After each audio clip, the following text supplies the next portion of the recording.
The divided soul theory says that the only way to achieve immortality is only through reproduction. There is no any second path, not in spirituality, not in science.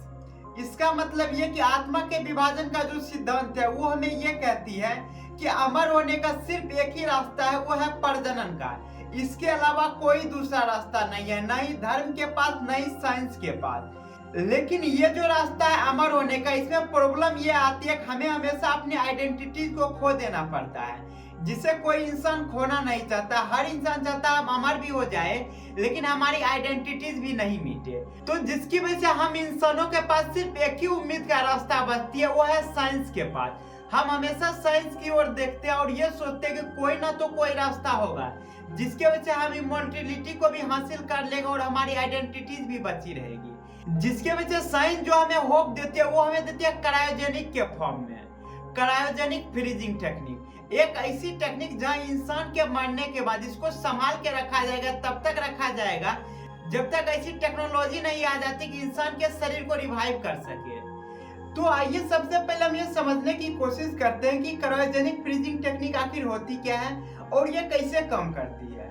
तो cryogenic freezing technique एक ऐसी technology होती है जहां पे मरे हुए इंसान को, जिसे डॉक्टर के द्वारा डेड डिक्लेयर कर दिया जाता है, तब इसे लिक्विड नाइट्रोजन में रखने की एक प्रक्रिया होती है जहां पे किया ये जाता है कि मरे हुए इंसान को लिक्विड नाइट्रोजन में रखा जाता है। लेकिन असली प्रॉब्लम यहाँ ये होती है कि लिक्विड नाइट्रोजन का जो टेम्परेचर होता है वो -196 डिग्री टेम्परेचर होता है और हमारा जो शरीर बना होता है उसमें 60 से 70% वाटर होता है, जिसकी वजह से अगर बॉडी को डायरेक्टली हम लिक्विड नाइट्रोजन में रखेंगे तो होगा यहाँ पे ये कि हमारे शरीर के अंदर जितने भी वाटर मॉलिक्यूल्स अवेलेबल है वो धीरे धीरे आइस क्रिस्टल बन जाएंगे और आइस क्रिस्टल को इस प्रकार से बॉडी के अंदर बनने के बाद हमारे शरीर को जो कोशिका है वो पूरी तरह से फट जाएगा, यानी कि शरीर को रिवाइव करने से पहले ये पूरा शरीर ही बर्बाद हो जाएगा। तो इसके लिए किया यह जाता है कि एक केमिकल को यूज में लाया जाता है जिसे हम क्रायोप्रोटेक्टेंट के नाम से जानते हैं। ये एक ऐसी केमिकल होती है जिससे अगर हमारे शरीर के अंदर भर दिया जाएगा तो हमारे शरीर के अंदर जितने भी वाटर मॉलिक्यूल्स है वो आइस क्रिस्टल में नहीं बनेंगे।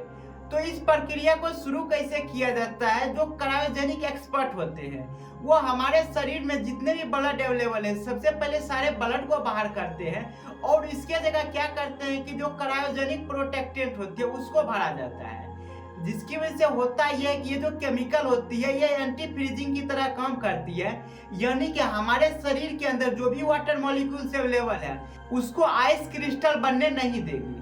ये केमिकल ठीक उसी तरह से काम करती है जैसे कि गाड़ी में हम लोग ग्लाइकोल का यूज करते हैं ताकि जो कूलेंट के अंदर वाटर होती है वो ब्लॉक ना हो जाए, वो आइस क्रिस्टल में ना बदल जाए। ठीक वैसे ये जो क्रायोप्रोटेक्टेंट केमिकल होते हैं ये हमारे शरीर के अंदर जाती है जो कि आइस क्रिस्टल को बनने नहीं देती है। अभी जो हम बात किए क्रायोप्रोटेक्टेंट केमिकल, इसके अंदर जो बेसिकली आती है वो ये आती है glycerol, DMSO and M22 solution.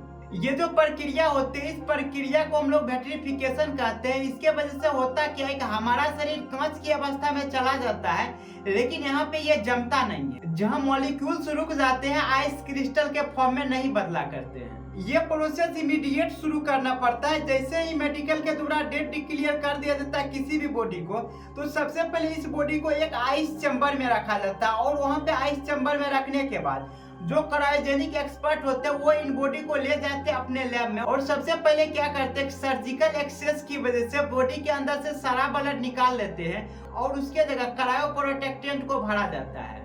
और जैसे ही ये प्रक्रिया कंप्लीट हो जाती है तो बॉडी को धीरे धीरे -196 डिग्री टेम्परेचर तक ले जाया जाता है और उसके बाद इसे एक स्पेशल चैम्बर में भर के, जहाँ लिक्विड नाइट्रोजन से भरा होता है, जहाँ का टेम्परेचर -196 डिग्री का होता है, तो उस स्पेशल चैम्बर में लॉक कर दिया जाता है। और इस चैम्बर की खासियत क्या होती है, इसकी बिल्ड क्वालिटी इतनी अच्छी होती है कि आने वाले 1000 साल के बाद भी ये खराब नहीं होगी, यानी कि इसके अंदर जो बॉडी को प्रिजर्व करके रखा जाता है ये खराब नहीं होगी।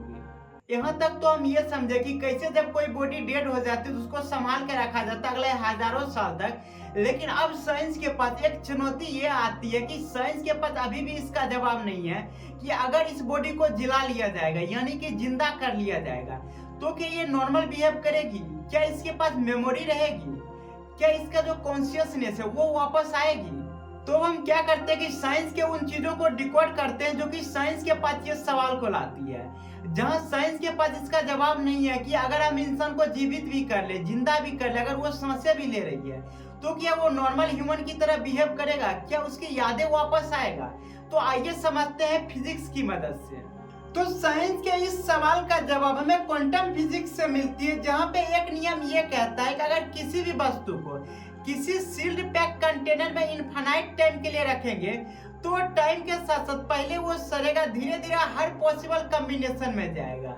फिर एक समय ऐसा आएगा कि जो हम वस्तु रखे थे सील्ड पैक कंटेनर के अंदर वो फिर से वही बन जाएगी। यानी कि यहाँ पे हम एप्पल के पैराडॉक्स को समझते हैं, जिससे हमें ये नियम समझने में काफी आसानी होगी।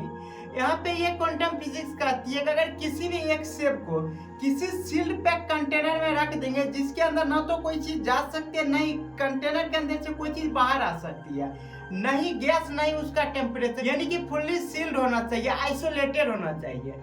अगर हम इसको इनफाइनाइट टाइम तक रखेंगे तो सबसे पहले होगा ये कि शुरुआती के टाइम में एप्पल धीरे धीरे सड़ने लगेगा, सड़ के वो छोटे छोटे मॉलिक्यूल्स में बनेगा, वो पूरा बिखर जाएगा। लेकिन एक समय ऐसा आएगा कि बिखरने के बाद इसका जो कॉम्बिनेशन था, जब ये प्योर एप्पल था जैसा हम रखे थे, उसका जो प्रॉपर्टी था धीरे धीरे क्या होगा, इसका ये प्रॉपर्टी खत्म होगा। लेकिन एक समय के बाद हर पॉसिबल कॉम्बिनेशन जो किसी भी परमाणु का होता है वो होने के बाद एक समय ऐसा आएगा कि ये फिर से एप्पल बन जाएगी।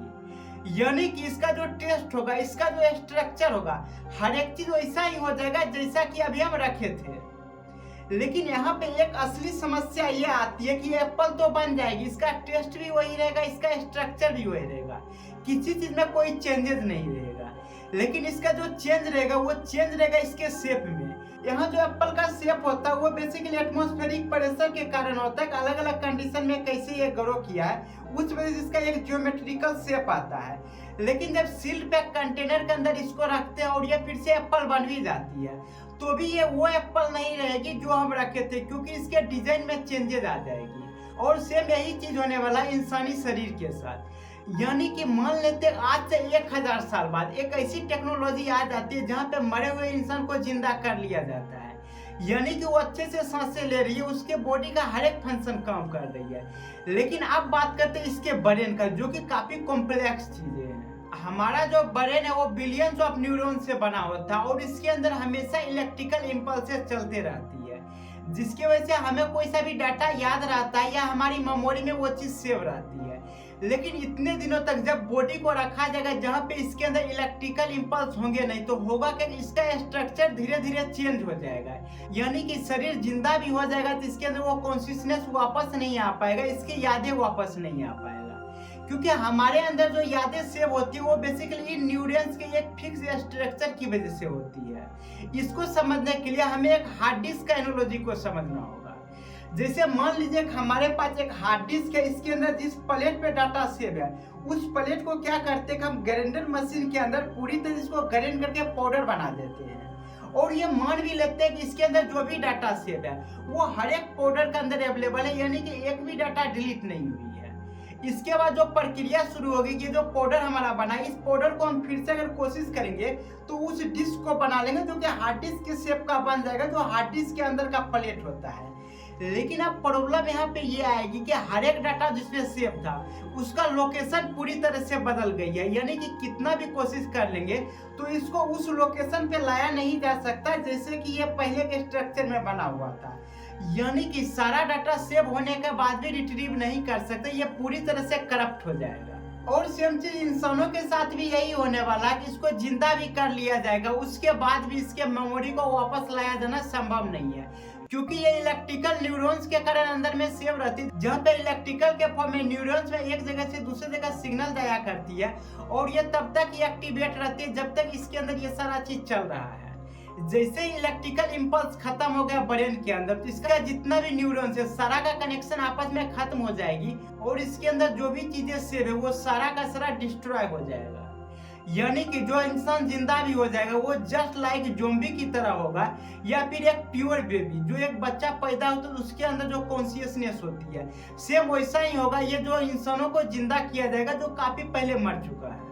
तो हम क्या करते हैं कि यहाँ पे एक पॉसिबिलिटी को और ट्राई करते हैं, जहाँ पे पॉसिबिलिटी ये भी हो सकती है कि हो सकता है साइंस इतना एडवांस हो गया हो कि इस न्यूरॉन को फिर से उसी कंडीशन में ला दे, उसी स्टेट में ला दे, उसी पोजीशन में ला दे जिस पोजीशन में इसके ब्रेन का स्ट्रक्चर इसके मरने के पहले था, सिर्फ उसी तरह से कर दिया जाएगा। लेकिन यहाँ पे एक और चुनौती आ रही है, वो ये आ रही है कि इंसानों को तो जिंदा कर दिया जाएगा, लेकिन इसके अंदर सोल कहाँ से लाके डाला जाएगा। यानी कि एक ऐसा इंसान जो कि जिंदा है लेकिन उसके अंदर सोल्स नहीं है। आपने बहुत बार ऐसी केसेस सुनी होगी जहाँ पे ब्रेन डेड हो जाती है, उसके बाद भी शरीर अच्छे से काम कर रही होती है, जिसे वेंटिलेटर पे जिंदा करके रखा जाता है। हमारे पास जो नेचुरल प्रोसेस है सोल डालने का, वो है रिप्रोडक्शन का। लेकिन मान लेते हैं कि साइंस किसी तरह रिप्रोडक्शन को बाईपास कर लेती है, तो यहाँ पे होगा ये कि जो इंसान को जिंदा किया गया, इसको जो सोल चाहिए, इसको उसी समय का सोल चाहिए जिस समय ये वो मरा था। यानी कि इसके बॉडी के अंदर अभी का सोल डालने की कोशिश करेंगे तो ये सोल इतना ज्यादा खुद को इवॉल्व कर चुकी होगी कि ये उसके अंदर फिट ही नहीं आएगी। तो यहाँ पे इसको डिटेल में समझने के लिए हम क्या करते हैं, एक एग्जांपल लेते हैं। वो एग्जांपल लेते हैं स्मार्टफोन का। आज आप देख सकते हैं जो हमारे पास फोन है स्मार्टफोन, वो कितना एडवांस हो चुका है और इसमें कितना एडवांस सॉफ्टवेयर आ गया है। पर मान लीजिए आज से 100 साल बाद हम आगे जाते हैं जहाँ पे फोन और भी ज्यादा एडवांस हो जाएगा और उस समय जो सॉफ्टवेयर यूज हो रहा होगा, अगर अभी का फोन हम ले जाएंगे आज से 100 साल बाद और इसमें हम वो नए सॉफ्टवेयर चलाने की कोशिश करेंगे तो कभी रन ही नहीं हो पाएगी, क्योंकि नया जो सॉफ्टवेयर है वो इतना ज्यादा एडवांस हो चुका है, उसके लिए एडवांस हार्डवेयर भी चाहिए। ठीक उसी प्रकार से इंसानों को भी वही समय का सोल चाहिए जिस समय ये मरा था। यानी कि आज से 1000 साल बाद ऐसी टेक्नोलॉजी आती है जहाँ पे इंसान को जिंदा भी कर लेंगे तो उसके हम कॉन्शियसनेस को वापस नहीं कर पाएंगे, क्योंकि उस समय का सोल इतना एडवांस हो जाएगा कि ये उसमें फिट ही नहीं आएगी। तो अब सवाल ये है कि क्या साइंस के पास इसके अलावा कोई दूसरा रास्ता नहीं है? तो साइंस यहाँ पे कहती है कि साइंस के पास एक और रास्ता है, वो है बॉडी क्लोन का। तो हम नेक्स्ट पार्ट में देखते हैं कि बॉडी क्लोन की प्रक्रिया क्या होती है, क्या उसमें पॉसिबिलिटीज है इसका।